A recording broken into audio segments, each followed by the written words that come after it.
रूस के सैटेलाइट ने जर्मनी और ब्रिटेन की चिंता बढ़ा दी है। जर्मनी और ब्रिटेन ने रूस पर बड़ा आरोप लगाया। रूस के सैटेलाइट पश्चिमी देशों की उपग्रहों की जासूसी कर रहा है, ये कहा गया, ये स्टेटमेंट सामने आया है। रूस बार बार पश्चिमी देशों के सैटेलाइट्स का पीछा कर रहा है और पश्चिमी देशों के सैटेलाइट्स को जाम करने की भी कोशिश हो रही है। ब्रिटेन और साथ ही साथ जर्मनी की तरफ से ये बड़ा आरोप लगाया गया है।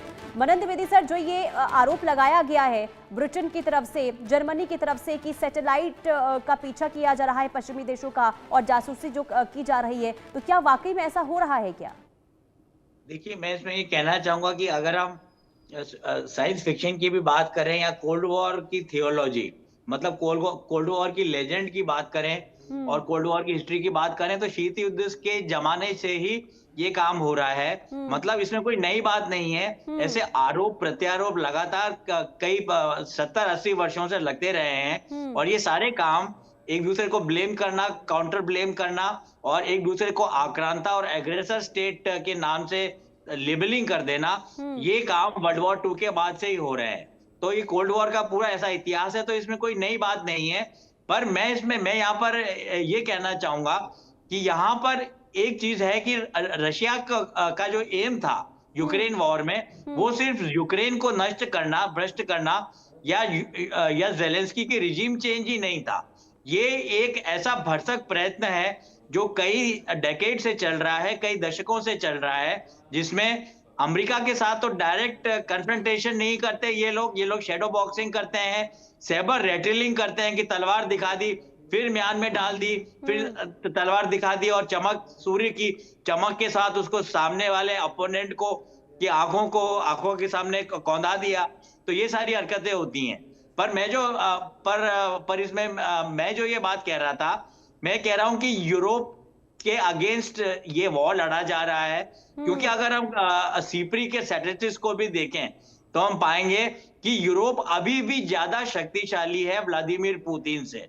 क्योंकि अगर हम देखें तो हम पाएंगे कि 2024 का जो डिफेंस बजट था, जो कलेक्टिव डिफेंस बजट था यूरोप का, वो $400 बिलियन था और उसी दौरान रशिया का जो मिलिट्री बजट था वो $145 बिलियन था। और रशिया जबकि इतनी चीजों को अफोर्ड भी नहीं कर सकता, और सबसे बड़ी बात है कि एक एस्ट्रोनॉमिकल फिगर पे व्लादिमीर पुतिन पहुंच गए, जिसमें रशिया के जीडीपी का 6.8% सारा डिफेंस पे लगा हुआ था और यूरोप का जो जीडीपी का परसेंटेज लगा हुआ था वो इतना ज्यादा नहीं था। तो मैं ये कहूंगा कि रशिया की ये नीति रही है कि वो ज़ारिस्ट एम्पायर को वापस ले आए। मैं ये नहीं कह रहा कि अथॉरिटेरियनिज्म या रॉयल पूरी तामझाम को वापस ले आए, पर जो सोवियत यूनियन जो का विघटन हुआ उसके बाद से व्लादिमीर पुतिन की 2000 से और 2001 से की नीति रही है।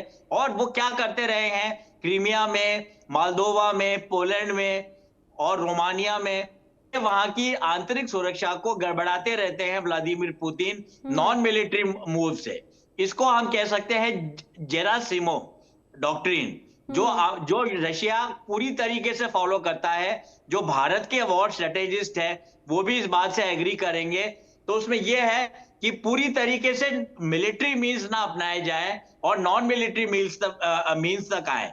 तो मुझे लगता है कि मैं अपनी बात पे वापस आता हूं कि सैबर रेटलिंग कर रहे हैं, एक तरह का प्रोपेगेंडा हो रहा है और इसको हम कहते हैं कोर्सिव डिप्लोमेसी।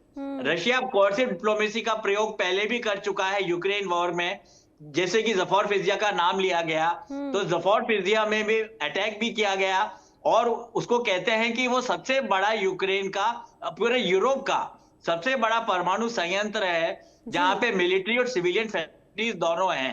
तो उसको भी उड़ाने का प्रयत्न किया गया।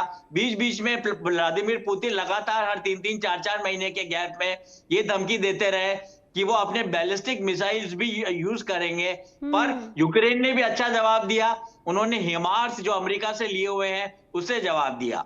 तो मोटा मोटी बात है ये न्यूक्लियर ब्लैकमेल है, इसको ये न्यूक्लियर ब्लैकमेल है जो पाकिस्तान भी बड़े हास्यास्पद तरीके से भारत के साथ करता रहा है और एक स्केयर सिनेरियो बनाने का असफल प्रयास करता है कि पाकिस्तान के पास टैक्टिकल वेपन्स हैं और उनको न्यूक लगा देंगे तो भारत उनको रास्ते में ब्लॉक नहीं कर पाएगा और कन्वेंशनल से नॉन कन्वेंशनल वॉर भारत और पाकिस्तान में हो जाएगा। मुझे लगता है इसी का कोई अवतार की जो वॉर स्ट्रेटेजी है ये भी न्यूक्लियर डेटरेंस है, पर इसके साथ ज्यादा नहीं खेलना चाहिए व्लादिमीर पुतिन को, क्योंकि अमेरिका की बैकिंग है पूरी तरीके से यूरोप को। तो ये जो युद्ध है ये यूक्रेन और जेलेंस्की के अगेंस्ट नहीं है, ये जेलेंस्की और पुतिन के बीच नहीं है, ये एक पुरानी राइवलरी है कई दशकों की जो रशिया और नेटो के एक्सपेंशन के खिलाफ पुतिन लड़ रहे हैं।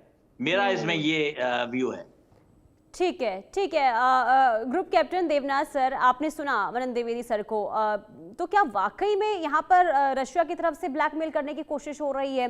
उन्होंने कहा कि देखिए जंग तो यूक्रेन और रशिया के बीच में है ही नहीं, जो पुरानी दुश्मनी है उसे लेकर जो ये स्टेटमेंट दिया जा रहा है या फिर न्यूक्लियर टेस्टिंग की बात कही जा रही है, इसमें मैं ये ऐड करूंगी, क्या अगर टेस्टिंग होती है, न्यूक्लियर परमाणु टेस्टिंग होती है रशिया की तरफ से, तो क्या माना जाए ग्लोबल आर्म्स रेस एक बार फिर से दोबारा से शुरू हो सकती है? दूसरा ये एक बार फिर से जो स्टेटमेंट सामने आया है और ये कहा गया है जर्मनी और ब्रिटेन की तरफ से कि पश्चिमी देशों की सैटेलाइट की जासूसी हो रही है, इसे आप किस तरीके से देख रहे हैं? हालांकि देखिए मनन द्विवेदी सर ने ये कहा कि ये कोई नई बात नहीं है, ये तो बहुत पुराने समय से चलता आ रहा है, तो इसमें ब्रिटेन और जर्मनी का क्या रोल है? क्यों अब इस तरीके से बातें जासूसी की कही जा रही है?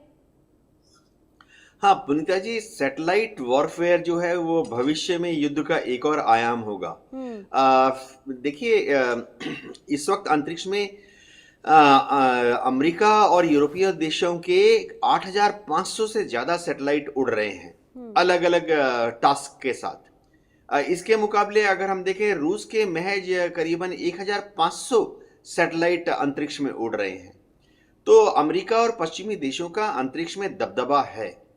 अब जब भी नॉर्मल शांति काल के टाइम में इन सैटेलाइट्स का इस्तेमाल रिकॉग्निशंस के लिए होता है, दुश्मन के ऊपर ईव्स ड्रॉपिंग की जाती है, यानी दुश्मन का कहाँ पर कौन सा रेडार डिप्लॉयड है, दुश्मन अपने अपने कम्युनिकेशन संयंत्रों में किस फ्रीक्वेंसी का इस्तेमाल करके बातचीत कर रहा है, डेटा किस तरह से ट्रांसमिट कर रहा है, दुश्मन अगर वॉर लाइक इंफ्रास्ट्रक्चर बना रहा है तो कहाँ बना रहा है, किस गति से बना रहा है। तो अगर असल में युद्ध हो जाए तो क्या अंतरिक्ष में युद्ध होगा? फिलहाल सब देशों के बीच में एक ट्रीटी है जिसके तहत अंतरिक्ष में किसी भी हथियार को डिप्लॉय करना मना है। तो अब तक इनपुट यही है कि ना अमेरिका ने ना रूस ने अंतरिक्ष में अपने किसी हथियार को डिप्लॉय किया है अंतरिक्ष में युद्ध करने के लिए। लेकिन हाँ, दूसरे तरीके हैं। अगर युद्ध हो जाए, तनातनी बढ़ जाए, तो एक देश दूसरे देश के सैटेलाइट को जैम कर सकता है, उसको अपनी रेडार शेडो में ला सकता है। एक देश दूसरे देश के सैटेलाइट की तरफ अपने सैटेलाइट की जो पुरानी अवशेष हैं, डेब्रीज बोला जाता है, स्पेस डेब्रीज, या जो पुराने सैटेलाइट्स हैं उनके टुकड़ों को गाइड कर सकता है दूसरे देश के सैटेलाइट की तरफ। या ऐसे भी कुछ एक्सपेरिमेंट निकले हैं कि हथियार तो डिप्लॉय नहीं किए गए हैं, लेकिन इस तरह के डस्ट या पेंट स्प्रे करने की व्यवस्था की जा रही है ताकि दुश्मन के सैटेलाइट का जो सोलर पैनल है उसको स्प्रे करके या डस्ट स्प्रेड करके उसको सोलर पैनल को ही नॉन इफेक्टिव बना दिया जाए।